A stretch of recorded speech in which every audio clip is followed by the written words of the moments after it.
सभी लोगों को जय मसीह की। Good morning. Greta grace fellowship में आप सभी का स्वागत है। आइए हम सभी अपने सरों को झुकाएंगे और प्रार्थना करेंगे। धन्यवाद। महान सामर्थ्य पिता, एक बार हम फिर आपके तौर पर जाते हैं। मेरे खुदावन परमेश्वर पिता, हम आपका धन्यवाद देते हैं कि मेरे खुदावन पिता परमेश्वर आप महान है, सर्वशक्तिमान आदर की होगी। मेरे राजा, हम आपका धन्यवाद देते हैं कि आज की फेलोशिप को हम आपके हाथों में सौंपते हैं। मेरे खुदावन, मेरे राजा, आज जो भी परमेश्वर पिता हम यहाँ सब इकट्ठा हुए हैं आपके परमेश्वर पिता भवन में, हम सब यहाँ पर जो भी फेलोशिप को करते हैं, जो भी गीतों को गाते हैं और सारी चीज़ें परमेश्वर पिता हम सब यहाँ पर करते हैं, गीतों को गाना, बजाया जाना, सब कुछ पिता आपको ग्रहण हो।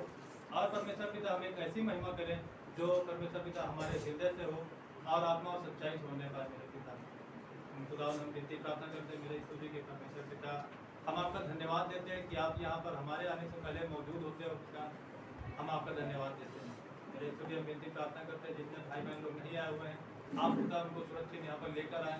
परमेश्वर पिता जो घरों में है किसी कारणवश नहीं आ पाते, शैतान उनके जीवनों में रुकावट को लाता है, आप मेरे पिता सारी चीज़ों में जयवंत है। मेरे खुदावन, आप परमेश्वर पिता उनके बंधनों को तोड़े, वो परमेश्वर पिता यहाँ पर आने में परमेश्वर पिता विश्वास योग्य हो और परमेश्वर पिता आपकी महिमा करे।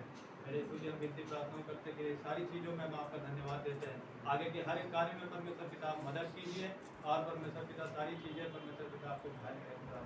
आप परमेश्वर पिता सारी चीज़ों में अपनी कवरिंग करके के चारों और आपकी परमेश्वर पिता सुरक्षा रहे और बच्चों को आप कवरिंग में रखिए मेरे खुदावन, और सारी परमेश्वर पिता चीज़ें मिलकर आपके नाम को धन्यवाद देते हैं।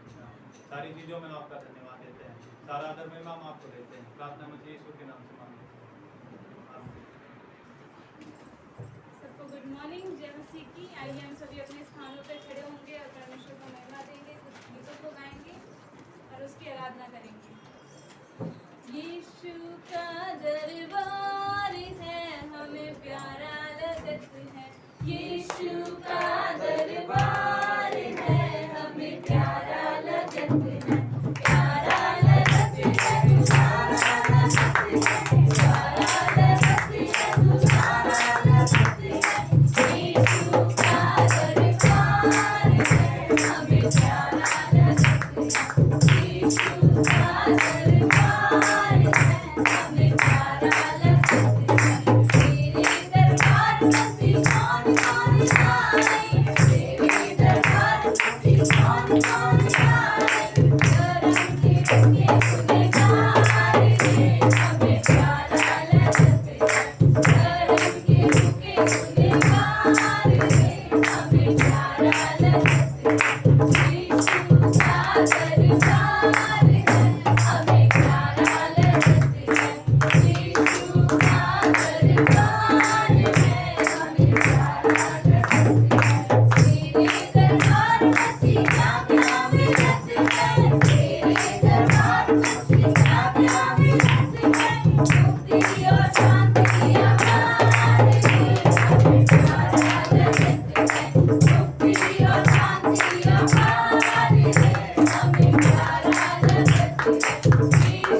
Thank you.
धन्यवाद परमेश्वर प्रभु, आपके नाम से ही चंगाई मिलती है परमेश्वर, आपके नाम से मुक्ति मिलती है परमेश्वर। जब तक हमारे जीवन में आपका नाम नहीं था हम नरक की ओर बढ़ रहे थे परमेश्वर, लेकिन आपका नाम मिला प्रभु, हमारा उद्धार हुआ। धन्यवाद परमेश्वर, आपका नाम सुंदर है, आपका नाम पवित्र है। स्वर्गदूत स्वर्ग में पवित्र पवित्र पुकारते रहते हैं परमेश्वर, आप पवित्र परमेश्वर, आप बुराई को देख भी नहीं सकते परमेश्वर। इसलिए परमेश्वर जब आप अपने बच्चों के जीवन में आते हो सारी बुराई दूर हो जाती है परमेश्वर, आप शुद्ध करते हो अपने बच्चों को, पवित्र करते हो और अपने साथ मिलाते हो परमेश्वर। प्रभु ये आसमान आपकी महिमा करता है, ये धरती आपकी महिमा करती है प्रभु, पूरी सृष्टि आपकी महिमा कर रही है, क्योंकि आप महिमा के योग्य, आप आदर के योग्य परमेश्वर। प्रभु आपने हमसे इतना प्रेम किया कि हमारे लिए उस क्रूस पर अपना बलिदान किया परमेश्वर। प्रभु आपने उस क्रूस पर जान इसलिए दी ताकि हम नया जीवन पाए परमेश्वर, हम बचाए जाए परमेश्वर। धन्यवाद हमसे प्रेम करने के लिए, धन्यवाद हमारे लिए क्रूस पर जान देने के लिए, धन्यवाद प्रभु आपके बहे हुए लहू के एक एक कतरे के लिए हम धन्यवाद करते प्रभु। आप आदर के योग्य परमेश्वर, इसलिए सारी सृष्टि आपकी आराधना करती है, हम आपकी आराधना करते हैं, हम आपकी रचना है परमेश्वर। आप राजाओं के राजा हो, प्रभुओं के प्रभु, आदर और महिमा के योग्य हो परमेश्वर, इसलिए हम आपको आदर देते हैं। धन्यवाद परमेश्वर।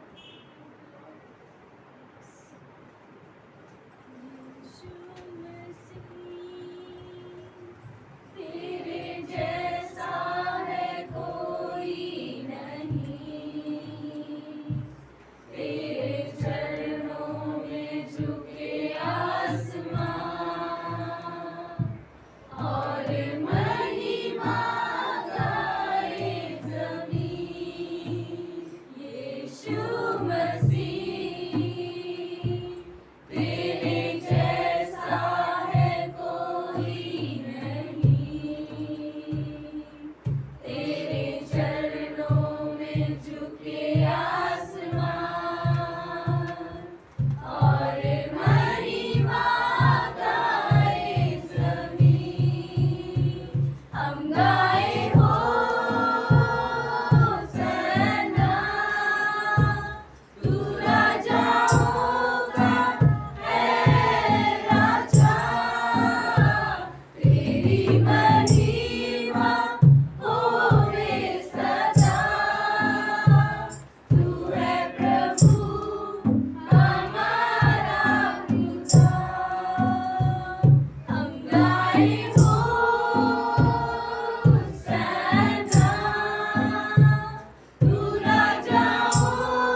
हमारे लिए बलिदान कर दिया ताकि हम पाप से छुड़ाए।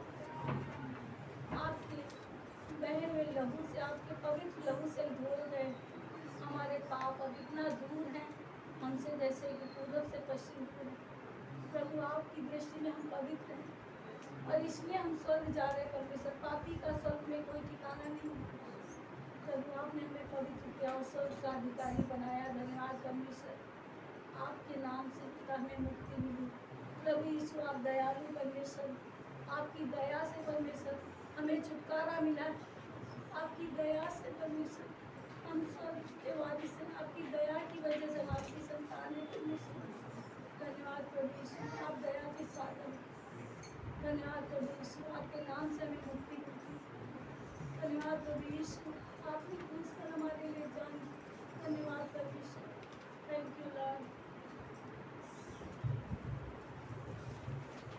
मुक्ति दिलाई यीशु नाम, शांति दिलाई यीशु नाम, मुक्ति दिलाई यीशु नाम, शांति दिलाई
शांति से भर जाता है, आनंद से भर जाता है, खुशी से भर जाता है प्रभु।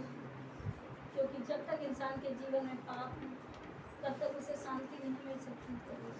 हमारे पापों का बोझ इतना ज़्यादा था कि उसको अदा नहीं किया जा सकता, उसकी कीमत नहीं चुकाई जा सकती है प्रभु, लेकिन आपने कीमत चुकाई है। उस क्रूस पर आपने बलिदान किया है, आपने अपना बलिदान देकर हमें छुड़ाया ताकि हमारे जीवन से प्रभु आपकी महिमा प्रभु यीशु। प्रार्थना करते हैं परमेश्वर, आज के इस दिन में परमेश्वर आप हमसे बातें कीजिए प्रभु। और प्रभु प्रार्थना करते हैं परमेश्वर, हमारे आत्मिक कानों को खोल दीजिए, हमारे हृदय को तैयार कीजिए परमेश्वर, ताकि हम आपके वचनों को सुन सकें।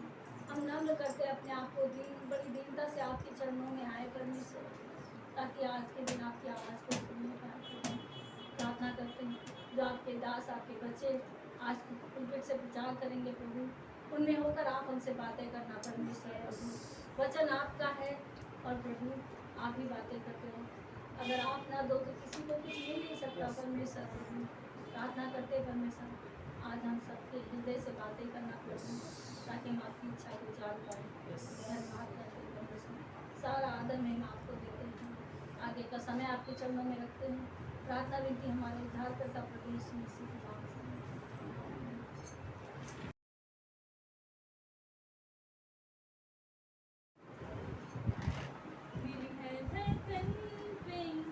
तेरा ही नाम हो हर सांस की, हो तू बचा मेरी हर सुबह की, बात हो एहसास में, हो तू बसा मेरी हर धड़कन पे, तेरा ही नाम हो हर सांस की, हो तू बचा मेरी हर सुबह की, तू शुरुआत हो एहसास में, हो तू बसा।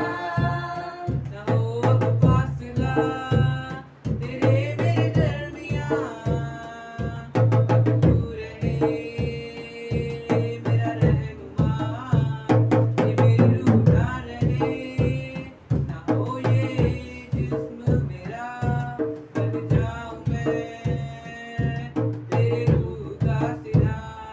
मेरी हर धड़कन पे तेरा ही नाम हो हर सांस की, हो तू बचा मेरी हर सुबह की, तू शुरुआत हो एहसास में, हो तू बसा।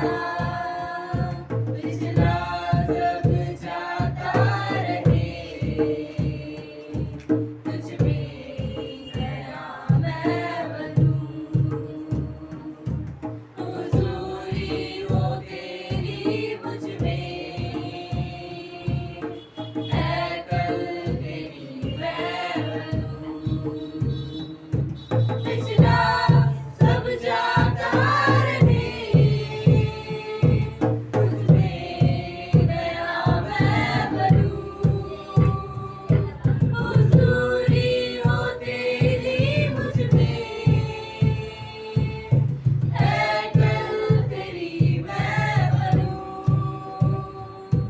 आराधना ऐसी बनूं, खुशबू तेरी जिससे उठे बारिश ही, अब मैं करूं दीदार तेरा मुझको मिले। न हो अब फासला तेरे मेरे दरमियां, अब तू रहे मेरा रहनुमा, ये मेरी रूह ना रहे, ना हो ये जिस्म मेरा, बन जाऊं मैं तेरे रूह का सिला।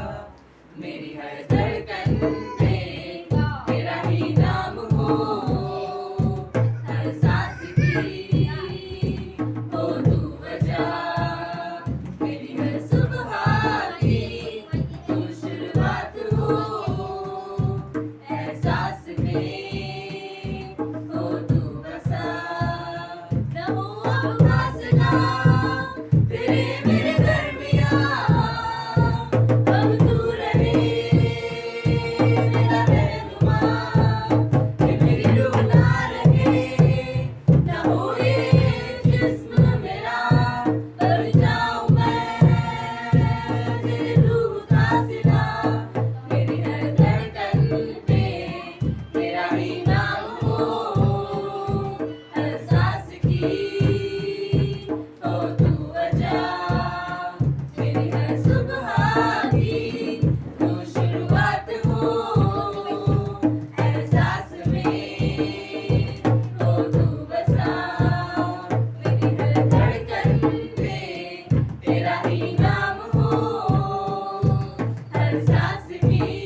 देखते ही हो 29:16 तो यहाँ पर इस प्रकार लिखा हुआ है क्योंकि यीशु ने जगत से ऐसा प्रेम किया कि उसने अपने एकलौता पुत्र दे दिया ताकि जो कोई उस पर विश्वास करे वह नाश ना हो परंतु अनंत जीवन पाए।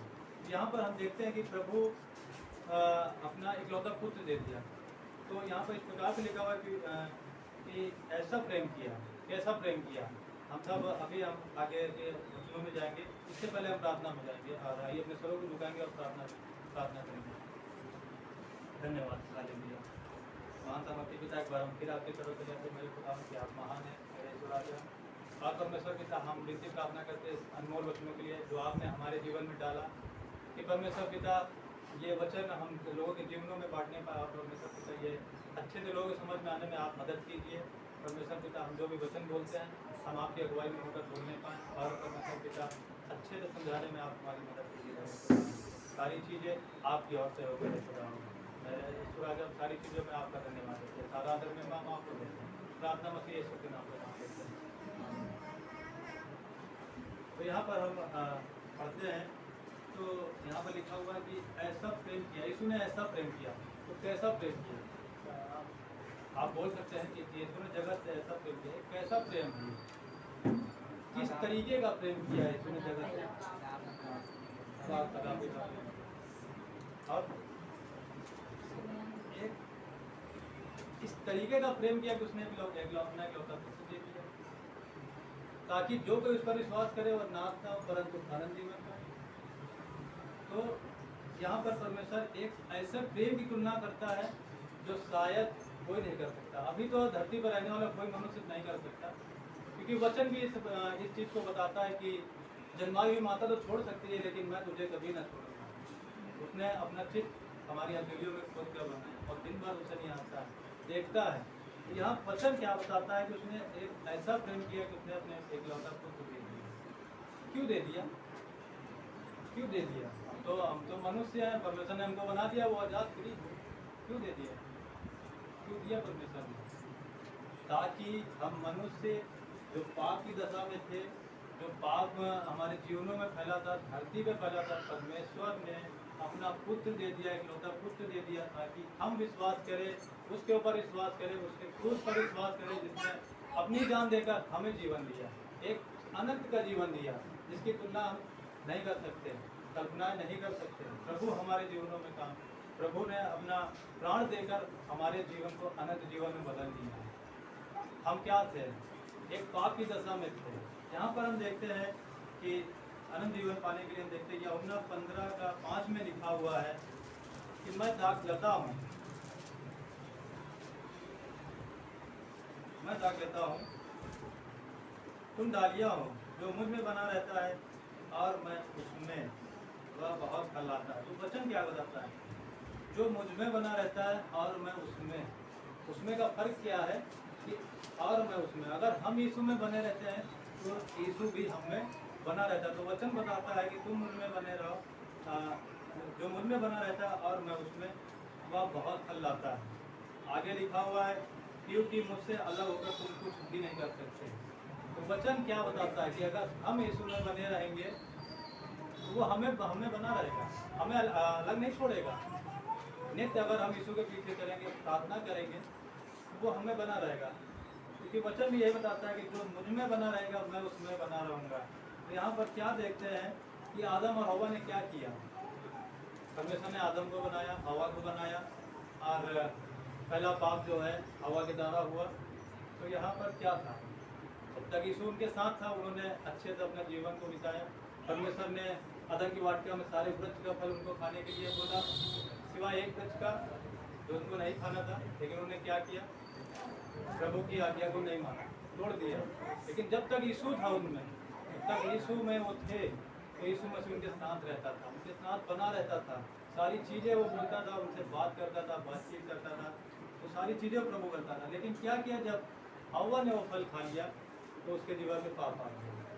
और वचन क्या बताता है कि तुम मुझसे अलग होकर कुछ भी नहीं कर सकते। जब हव्वा के जीवन में पाप आया तो वो अलग हो गई, प्रभु उनके जीवन से अलग हो गया, प्रभु का प्रेम उनके जीवन से अलग हो गया और वो मार्ग से भटक गए।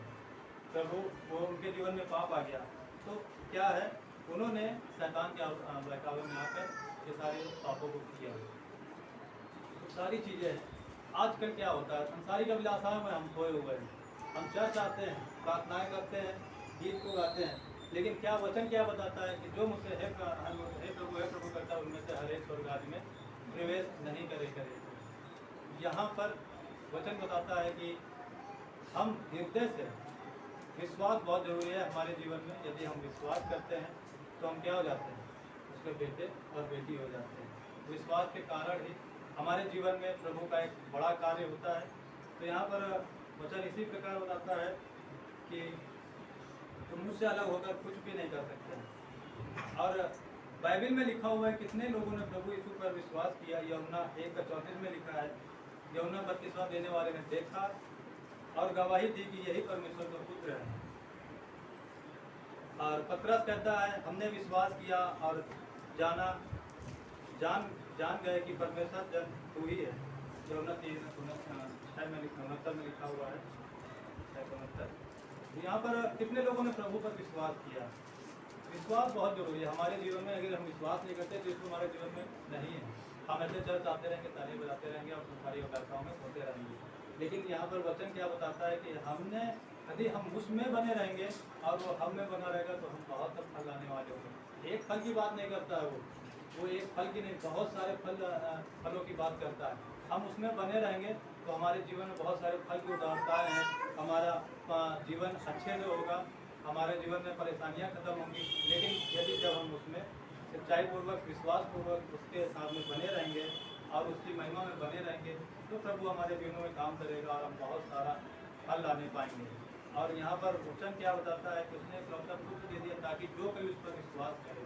यहाँ विश्वास की बात होती है, जो कोई उस पर विश्वास करे और नाश ना हो परंतु अनंत जीवन पाए।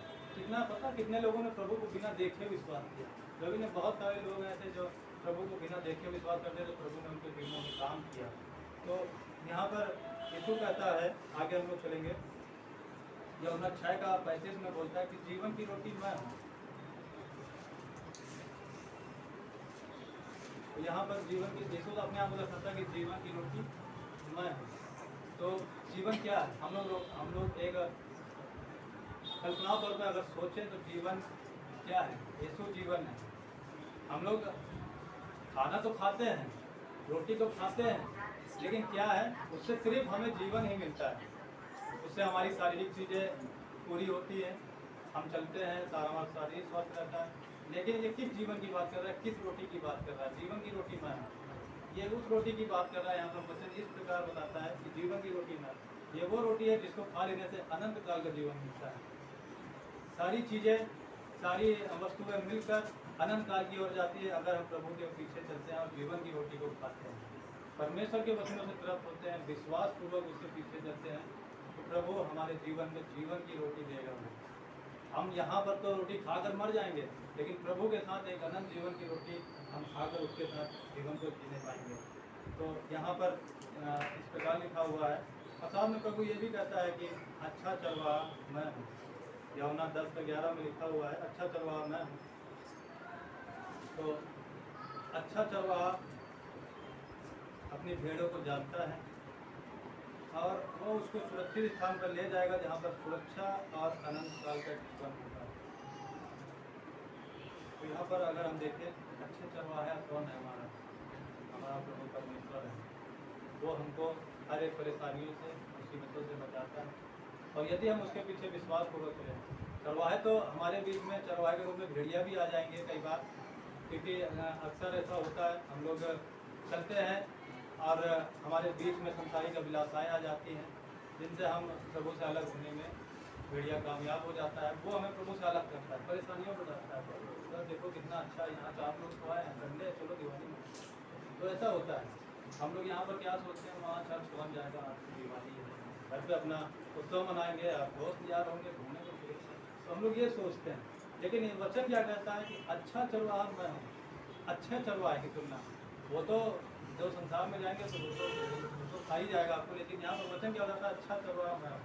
प्रभु के पास आएंगे तो वो आपको एक ऐसे स्थान में ले जाएगा जहाँ ना पटाखों का शोर होगा, जहाँ ना दुनिया संसारिक अभिलाषाएँ होंगी।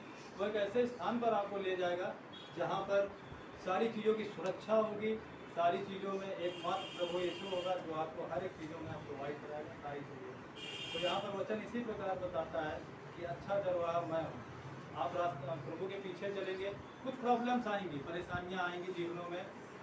हो सकता है कटीले भरे रास्ते से हमको चलना पड़े, लोगों की कुछ प्रॉब्लम्स हमको फेस करना पड़े, कुछ समस्याएं हमको जीवन में फेस करनी पड़े।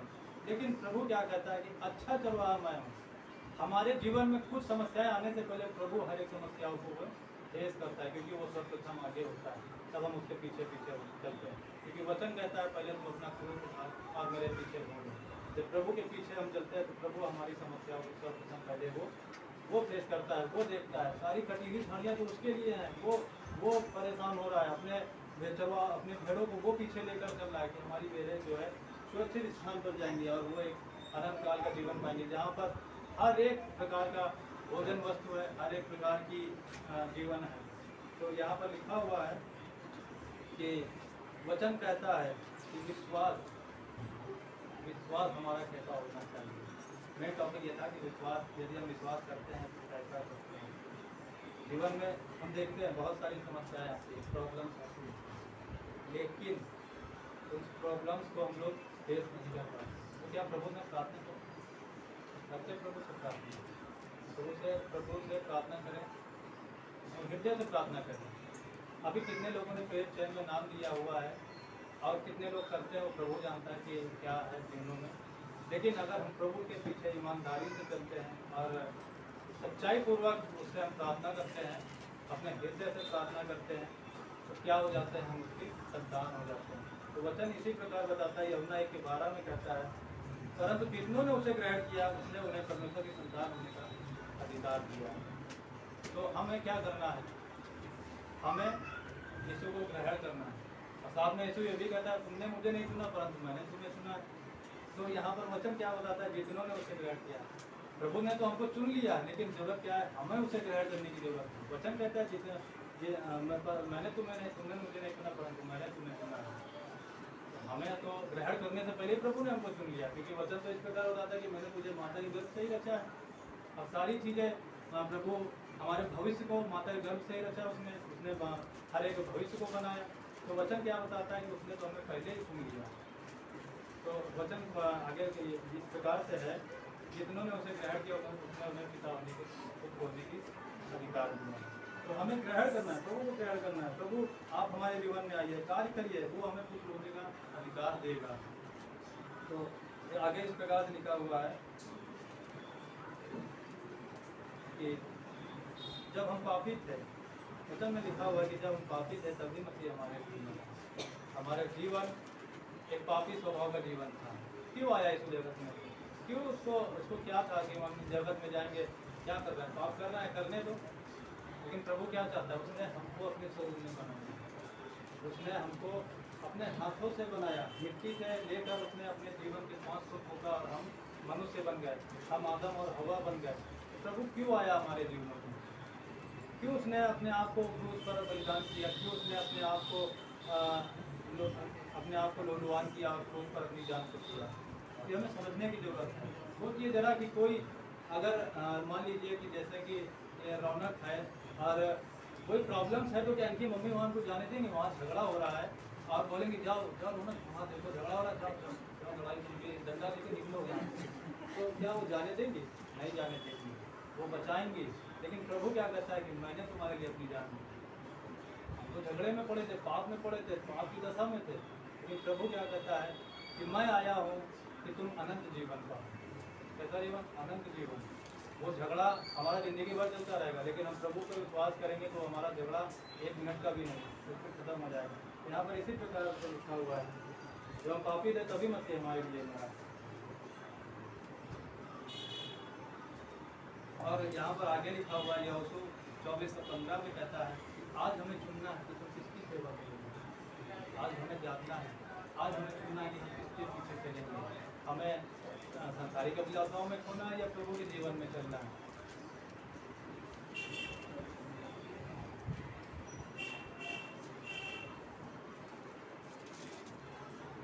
और भजन संहिता 24 में इस प्रकार लिखा हुआ है, पृथ्वी और जो कुछ उसमें है यहोवा ही का है, जगत और उसमें निवास करने वाले भी उसी के लिए। तो जब प्रभु ने हमको बनाया है, पृथ्वी ही उसकी है, पृथ्वी में रहने वाले लोग भी उसके हैं, जगत को यीशु ने बनाया है, सारी सृष्टि की कल्पना उसने की, रचना उसने करी, तो हम तो उसके हुए।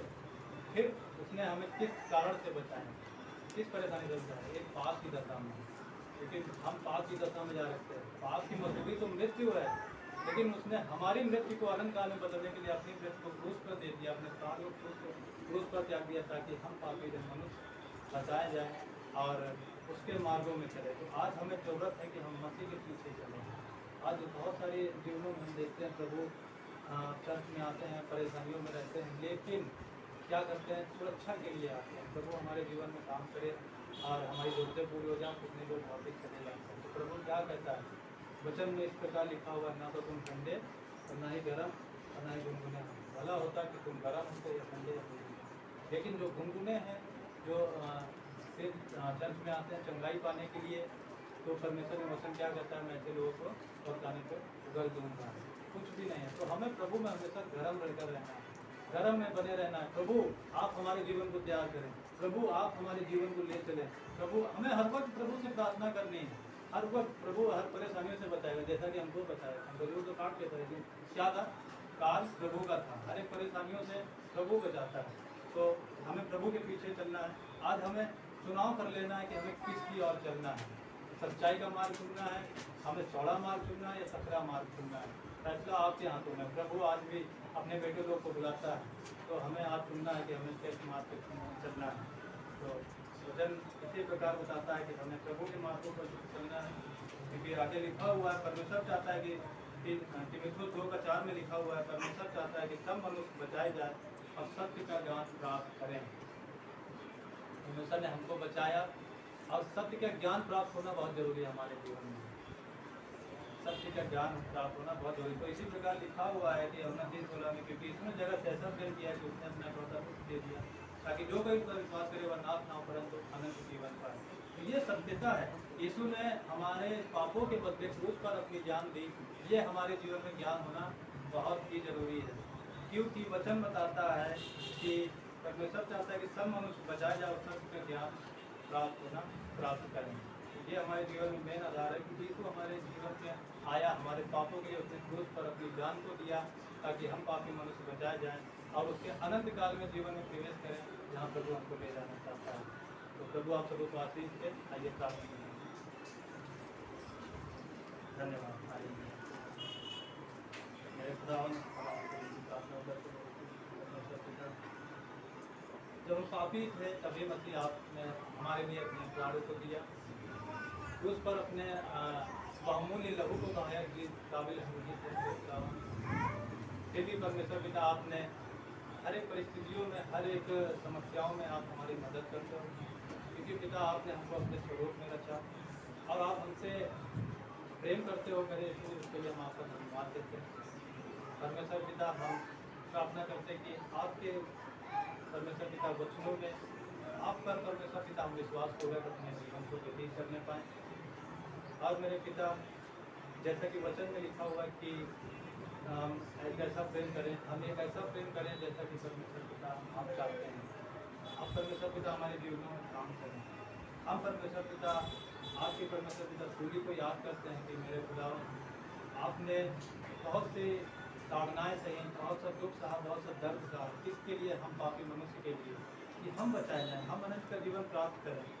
और उसके लिए परमेश्वर पिता आपने वो करके दिखाया मेरे खुदा। हम आपका धन्यवाद देते कि आप हम पापी मनुष्य की रक्षा करते, रखवाली करते मेरे खुदा। हम आपका धन्यवाद देते। हमें परमेश्वर पिता विश्वास होने में और भी मजबूत करें, और भी परमेश्वर पिता हमारा विश्वास आप में बना रहे, आप दृढ़ करें हमें विश्वास में परमेश्वर पिता। कलीसिया में परमेश्वर पिता आप मजबूताई लाएँ, आप परमेश्वर पिता लोगों के जीवनों में काम करें, इनके विश्वास को पिता आप मजबूत करें।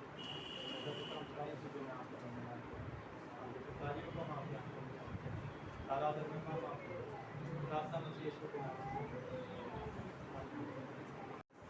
सारे वचन तो पढ़ दिए मगर फिर भी हम अभी जो है एक वचन पढ़ेंगे, मत्ती का 7:13-14। यहाँ पे लिखा है, साकेत फाटक में प्रवेश करो, क्योंकि चौड़ा है वह फाटक और सरल है वह मार्ग जो विनाश को पहुँचाता है, और बहुत से हैं जो उसमें प्रवेश करते हैं। क्योंकि सकेत है वह फाटक और कठिन है वह मार्ग जो जीवन को पहुंचाता है, और थोड़े ही उसे पाते हैं। तो आइए प्रार्थना करें।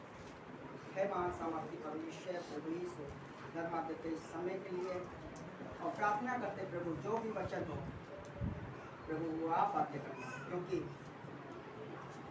प्रभु वचन आपकी ओर से है, हम तो सिर्फ इस्तेमाल हो रहे हैं। आप लोगों से बात करिए, 100 गुना फल लाइए, और जो भी हो प्रभु आप सभी के हृदय में अपना कार्य करना, कि वो बहुतायत से आपकी महिमा, आपकी सेवा करने पाए। धन्यवाद देते हैं यहाँ पर आए हुए प्रत्येक जन को आप स्वर्ग से हाथ बढ़ाकर स्पर्श करें और उनको आशीषित करें, अपने वचनों के द्वारा आनंदित करें। धन्यवाद देते हैं इस प्रार्थना के लिए, और प्रार्थना करते प्रभु हमें भी अगुवाई करना, पवित्र आत्मा के द्वारा जो भी हम बोले वो आपकी ओर से बोले, यीशु मसीह के नाम से। बहुत ही अच्छा संदेश था कि हमारा विश्वास कैसा होना चाहिए, हम कैसा विश्वास करते हैं, है ना। कि जैसे कि परमेश्वर बोलता है ना, ये बोलता 3:16, अगापे प्रेम, कभी ना बदलने वाला प्रेम। संसार में बहुत सारे लोग हैं, भाई बहन का प्रेम बदल जाता है, पति पत्नी का प्रेम भी बदल जाता है, वो एक दूसरे को छोड़ के चले जाते हैं, है ना। माता भी अपने बच्चों को छोड़ देती है, लेकिन परमेश्वर का एक ऐसा प्रेम है जो कभी नहीं बदलता, बलिदानी प्रेम जिसको बोलते हैं, है ना, त्याग से भरा हुआ। उसने क्रूस पर अपना बलिदान दे दिया सिर्फ उस प्रेम की वजह से। जो वो प्रेम करता है वही चाहता है कि हम भी उससे प्रेम करें। और जो एक और वचन था जो मैं दाखलता हूँ, जैसे उन्होंने बोला, अगर हम बने रहते हैं तो वो प्रेम भी हमें बना रहता है ना। अगर हम बने ही नहीं रहेंगे तो प्रेम भी बना नहीं रहेगा। जैसे बोलते हैं आखिरी में कि मैं अच्छा चरवाहा हूँ, यीशु ही हमारा चरवाहा है, क्योंकि यीशु मसीह हमारी ढाल है, वो हमारा रक्षक है ना। तो अभी हमने पढ़ा कि सकरा है वह मार्ग। बहुत सारे लोग हम देखते हैं कि शॉर्टकट अपनाते हैं, बहुत सारे लोग देखते हैं कि चौड़े मार्ग को अपनाते हैं, है ना। लेकिन यीशु मसीह साफ बोलता है कि वह फाटक नुकसानदायक है। तो आगे हम पढ़ते हैं, एक वचन और है, यूहन्ना 12-13 भी पढ़ लेंगे लगे हाथ। पहला एक यूहन्ना 1:12-13। परंतु जितनों ने उसे ग्रहण किया उसने उन्हें परमेश्वर की संतान होने का अधिकार दिया, अर्थात जो उसके नाम पर विश्वास रखते हैं वे ना तो लहू से, ना शरीर की इच्छा से, ना मनुष्य की इच्छा से, परंतु परमेश्वर से उत्पन्न है। जो लोग आज यीशु मसीह को ग्रहण करते हैं वो लोग ना तो शरीर से हैं ना लहू से हैं, बल्कि विश्वास है। जैसे बताया कि विश्वास हमारा कैसा होना चाहिए, हम कैसा विश्वास करते हैं। जब हम यीशु मसीह को देखते भी नहीं, हम लोगों ने देखा भी नहीं, फिर भी हमारा विश्वास है कि यीशु मसीह है। हमारा विश्वास है कि यीशु मसीह एक दिन आएगा। हमारा विश्वास है कि एक दिन हम स्वर्ग में रहेंगे। ये हमारा विश्वास है और हम उसी विश्वास से आज हम यहाँ से कनेक्शन में रहेंगे, है ना। हम लोगों ने यीशु मसीह को नहीं देखा, लेकिन जब हम इस वचन को पढ़ते हैं तब हम यीशु मसीह से बातें करते हैं, यीशु मसीह को देखते हैं और यीशु मसीह हमारे जीवन में कार्य करता है। तो क्योंकि यह वचन एक दर्पण की तरह है। जैसे हम आईने के सामने जब जाते हैं तो क्या करते हैं, अपने बालों को खींचते हैं और अच्छे से टाई भी लगाते हैं आईने के सामने, वैसे ही यह वचन एक तरह से हमारा आईना है। जब जितना ज़्यादा हम इसको देखते हैं, जितना ज़्यादा हम इसको अपने आप को जितना ज़्यादा हम पढ़ते हैं, तो ये समझ लो हम अपने आप को संवारते हैं, सजाते हैं। और वैसे ही हमारे जीवन में स्वीकार भी करता है। तकलीफ़ें तो आती हैं, ऐसा नहीं कि तकलीफ़ें नहीं आएंगी, परेशानियां भी आती हैं, परीक्षाएं भी आती हैं, लेकिन इसका मतलब ये नहीं कि हम यीशु का विश्वास नहीं करना छोड़ देते। जो जितना ज़्यादा विश्वास करता है उसके जीवन में उतनी भी तकलीफ़ें आती हैं, क्योंकि कभी कभी शैतान हमारे जीवन में परीक्षाएं लाता है और कभी कभी यीशु मसीह भी हमें परखता है कि हम क्या परीक्षाओं में डटे रह सकते हैं, हम क्या परीक्षाओं में उसे छोड़ तो नहीं देंगे, कि हम जरा सी तकलीफ आई तो क्या हम उसको भूल तो नहीं जाएंगे। बहुत सारे आयुष के जीवन में हम देखते हैं कि बहुत सारी तकलीफें आई, घर बार चला गया, उसकी जायदाद चले गए, बीवी भी चली गई, बच्चे भी चले गए, फिर भी वो डटा रहा परमेश्वर पे। वो था उसका विश्वास, है ना। एक छोटी सी कहानी बताऊंगा। और एक व्यक्ति था तो वो एक दिन क्या अपने गांव जा रहा था, मुंबई कॉन्फ्रेंस में गया था, उसका बेटा भी था, छोटा ही था, और कॉन्फ्रेंस से वापस आ रहा था, मतलब अपने गांव जा रहा था। तो स्टेशन पे खड़ा था, बोरीवली जो भी है, बोरीवली स्टेशन पे खड़ा था। और वहाँ पे जो है उसका लड़का था, वो था। तो वो लोग जब खड़े थे तो ट्रेन का इंतज़ार कर रहे थे, समय था। फिर उस लड़के ने कहा, पापा मुझे प्यास लगी है। तो बाप ने कहा ठीक है चलो। तो बोला बेटे नहीं ऐसा है, मुझे पेप्सी पीना है। तो चलो पेप्सी पिलाते हैं। तो उस दुकान पे ले गया और एक पेप्सी दिलाया, वो पीने लगा। उसी जगह पे एक भिखारी का लड़का खड़ा था, भिखारी था, उसका एक छोटा सा लड़का खड़ा था। तो वो देख रहा था कि उसके पिता ने उसको एक पेप्सी दिलाया, उसको प्यास लगी है, अगर मैं उससे मांगूंगा तो हो सकता मुझे भी दिला दे। तो वो उसके पास में गया और पैर में ऐसे ऐसे छूने लगा, बोला पापा मुझे भी प्यास लगी है, मुझे भी पेप्सी पीना है।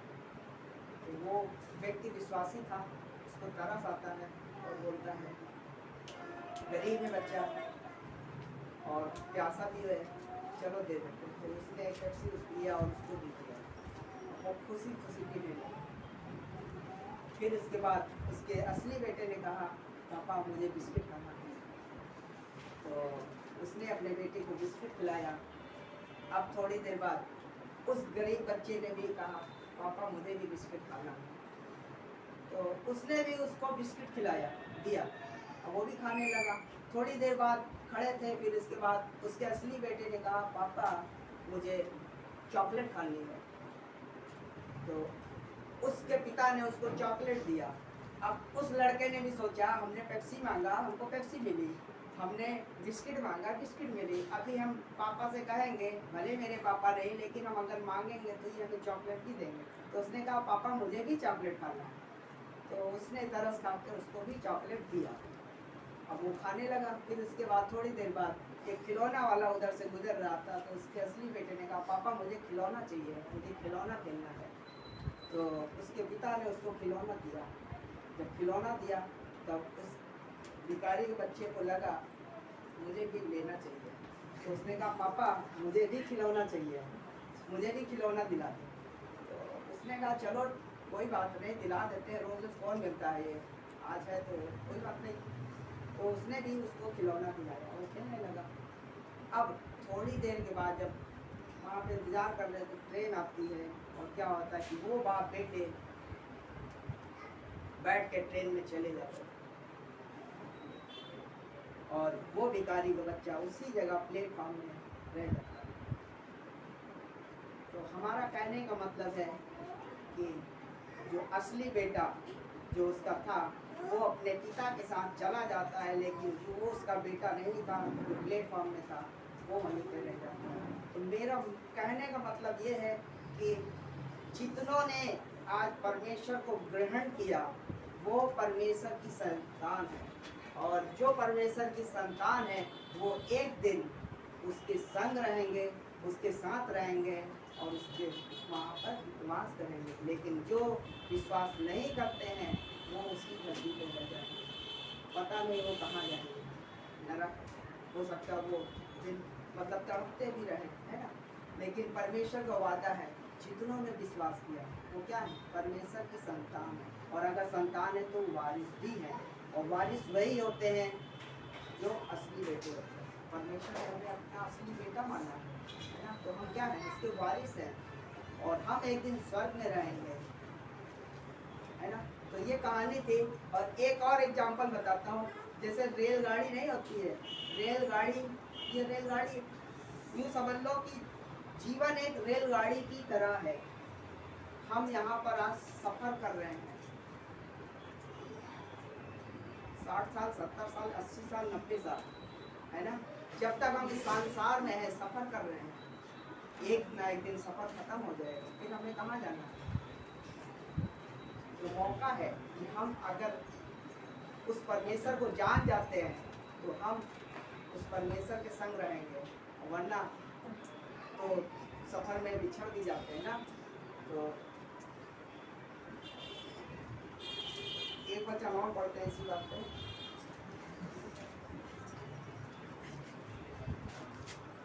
रोमियो की किताब से है,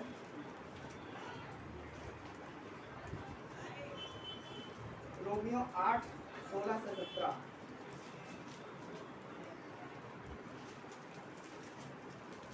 वो भी पढ़े।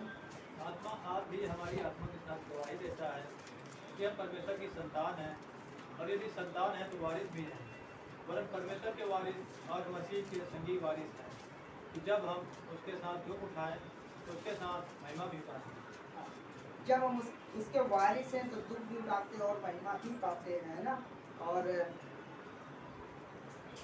इस संसार में दो तरह के लोग हैं, एक विश्वासी, एक अविश्वासी। विश्वासी वो हैं जो परमेश्वर पर विश्वास करते हैं और एक दिन स्वर्ग में रहेंगे। लेकिन अविश्वासी जो हैं वो आज हम देख रहे हैं संसार में भटक रहे हैं, अंधकार में जीवन जी रहे हैं। आज देखो जाके रोड पर इतने सारे लोगों की भीड़ है, इतने सारे लोगों की भीड़ है, और वो सब अंधकार में भटक रहे हैं। हमने पिछली बार बताया था कि हमें परमेश्वर ने मेल मिलाप की सेवा दिया है, मेल मिलाप का सुसमाचार दिया है, और वो मेल मिलाप का सुसमाचार हमें लोगों को बताना है ताकि अंधकार से वो निकल कर वो प्रकाश में आ सके। और वो मेल मिलाप की सेवा क्या है, परमेश्वर का सुसमाचार, परमेश्वर का वचन। जब तक हम उस वचन को, परमेश्वर का वचन को उन तक नहीं ले जाएंगे वो लोग अंधकार में भटकते रहेंगे। तो हमें करना क्या है, हमें उस सुसमाचार को, परमेश्वर के उस वचन को लोगों तक लेकर जाना है। पिछली बार हमने बताया था रोमियो किताब से कि सुहावने हैं वे पैर जो परमेश्वर का सुसमाचार लेकर जाते हैं। आप सभी लोगों के पास सुहावने हैं जो परमेश्वर के वचन को बांटते हैं, है ना।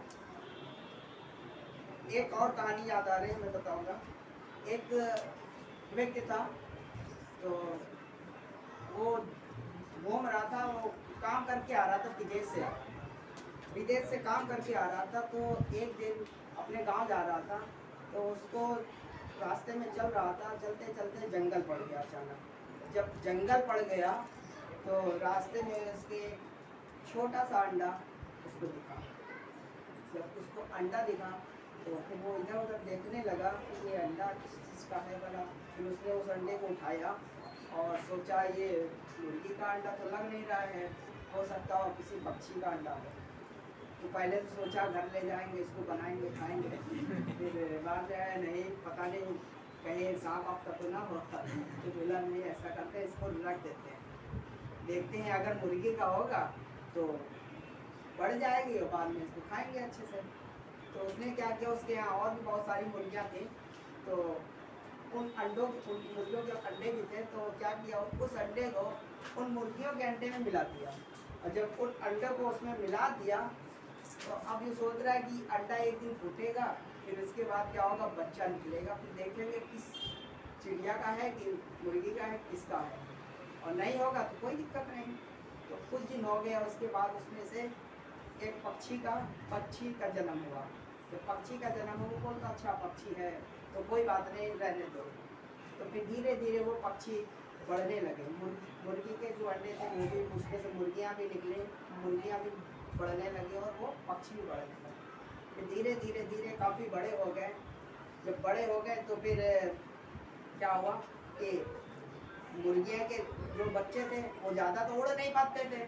जब कोई जानवर आया तो क्या हुआ कि इधर उधर भागते और इधर उधर बैठ जाते, लेकिन जो वो पक्षी था वो उड़ के काफ़ी ऊपर तक पहुंच जाता। तो वो सोच रहा है कि जब कोई जानवर आता है तो मैं अपना बचाव अच्छे से कर लेता हूँ, मैं इतना उड़ सकता हूँ कि ये जो हमारे साथ में है ये हमारे आगे कुछ भी नहीं है, फिर भी मैं इन जानवरों से डरता हूँ। फिर सोचा अरे मेरा घर भी यही है, हमारे लोग भी यही हैं, ये सब हमारे भाई बहन हैं, हम यही रह रहे हैं, तो यही हमारा परिवार है, हम तो क्या करेंगे जाकर। तो वो फिर उन्हीं के साथ में फिर रहने लगता है।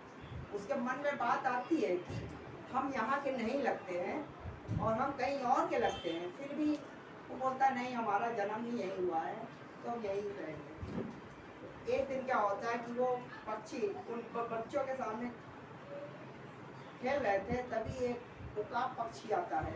और उकाब पक्षी का नाम सुना होगा, बाइबल में यशाया किताब में लिखा है कि वो सबसे तेज उड़ने वाला पक्षी है, सबसे ऊंचा उड़ने वाला।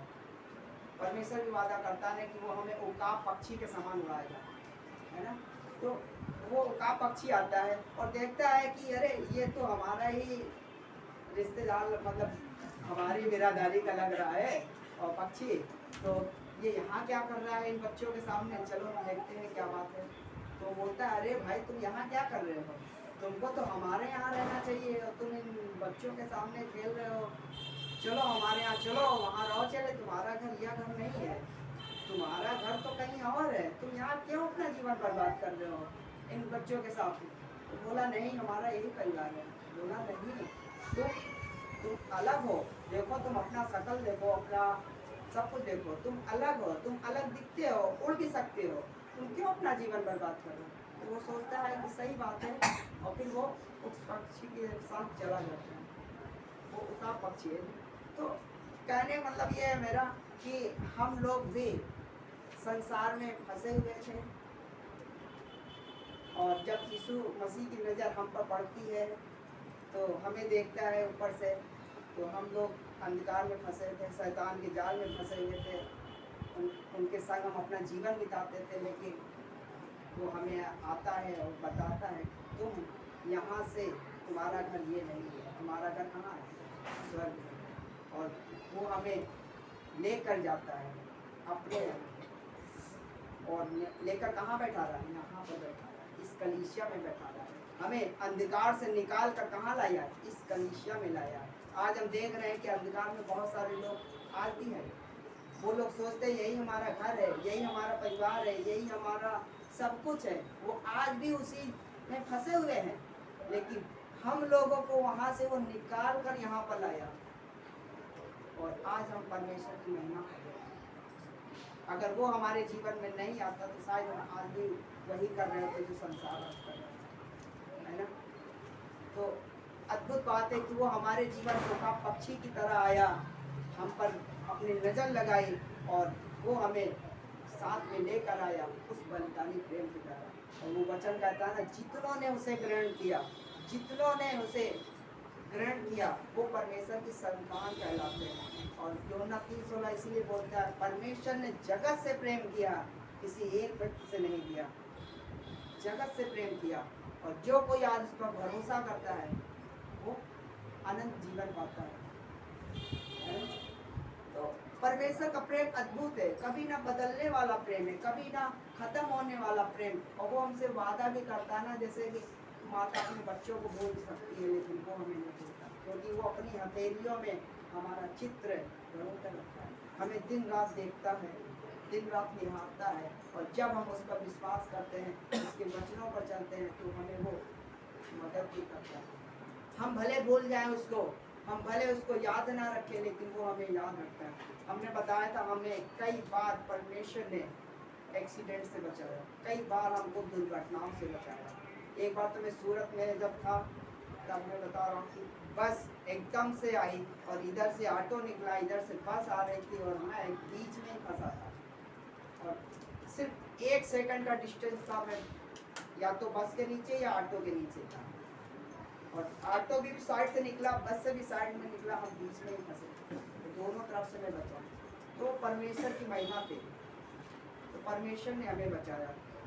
तो आज अगर मैं खड़ा हूँ तो उस परमेश्वर की वजह से, क्योंकि हम नहीं जान पाते कि हमारे जीवन में क्या हो रहा है। छोटे से छोटे कार्य भी उसकी मर्जी से ही होते हैं।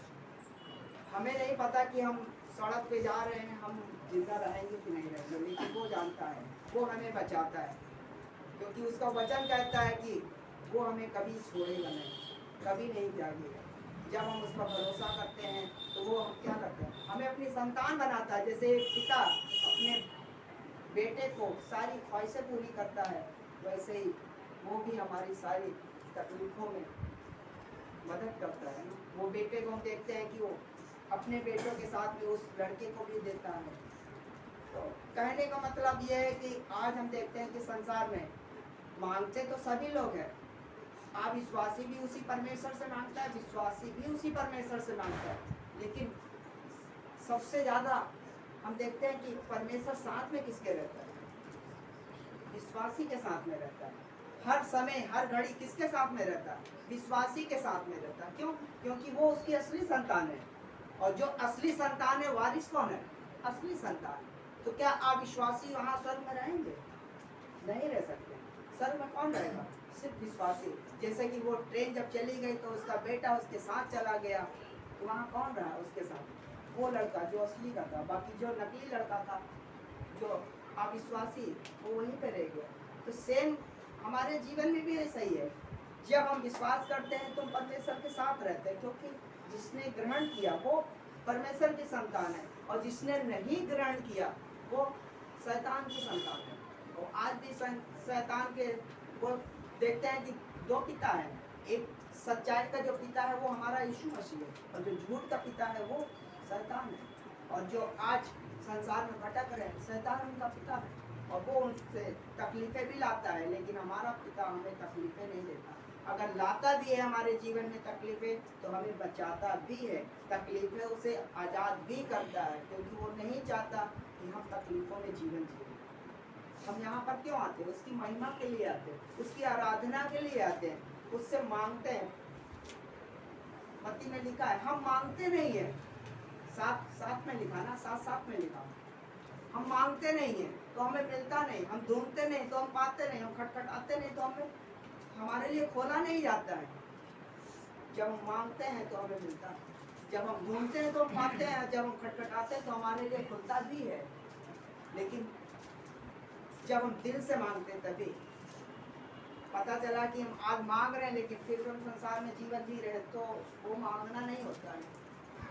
जब हम पूरे संपूर्ण मन से, संपूर्ण विश्वास से परमेश्वर के पास आते हैं तो हमें देता भी है ना। तो आइए हम लोग प्रार्थना करते हैं और उस परमेश्वर के लिए, क्योंकि वो हम लोगों को देता है और हम लोग उसके वारिस हैं, और जब वारिस है तो हमें देगा भी, है ना। इसीलिए बोलता है, मार्ग सत्य जीवन में हूँ, बिना मेरे द्वारा कोई भी उस परमेश्वर के पास नहीं जा सकता। वही मार्ग है, वही सत्य, वही जीवन है। जैसे बोलते हैं कि मैं जीवन की रोटी हूँ, रोटी मतलब वो वचन ही रोटी है हमारे लिए। जब हम शरीर के तृप्त करने के लिए क्या करते हैं? रोटी खाते हैं, तो हमारा शरीर जो होता है भूखा नहीं रहता है। वैसे ही आत्मा की रोटी क्या है? वचन है। जब हम इस रोटी को खाते हैं, वचन को खाते हैं, तो हमारी आत्मा तृप्त रहती है और हम भूखे नहीं रहते हैं, है ना। आइए प्रार्थना करते हैं। हे महान सामर्थी परमेश्वर प्रभु यीशु, धन्यवाद देते हैं इस वचन के लिए और प्रार्थना करते हैं कि जो भी वचन आपने दिया आप सभी के जीवन में कार्य कर, यदि कोई यहाँ पर बीमार है तो आप छूकर उनकी बीमारी को चंगाई दो। और यदि कोई तकलीफ में है तो आप उन्हें तकलीफ से बाहर निकाल और सभी के जीवन में कार्य करते हुए धन्यवाद देते हैं। आगे के समय को हम आपके चरणों में रखते हैं। प्रार्थना यीशु मसीह के नाम से।